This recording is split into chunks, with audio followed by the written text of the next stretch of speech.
বন্ধুরা আজকে আমার রেসিপি বাসন্তী পোলাও।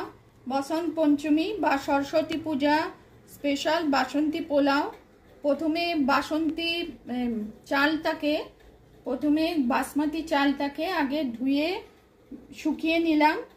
কাজু কিশমিশ রিফাইন অয়েলে ভেজে রেখেছিলাম, ভেজে রাখলাম কাজু কিশমিশ।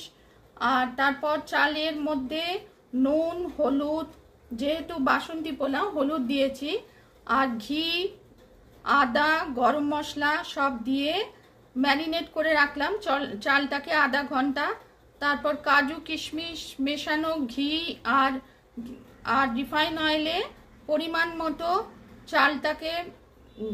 চালটাকে দিয়ে নেড়ে নিলাম। এরপর ম্যারিনেটেড চালটাকে, তারপর 1 কাপ চালে 2 কাপ জল দিয়ে একটু মিষ্টিও দিয়েছিলাম। ম্যারিনেটেড চালের মধ্যে জল দিয়ে ঢাকা দিয়ে সেদ্ধ করলাম।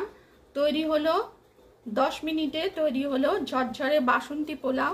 দেখুন ঝরঝরে একদম হয়েছে, একদম জলটা টেনে নিয়েছে।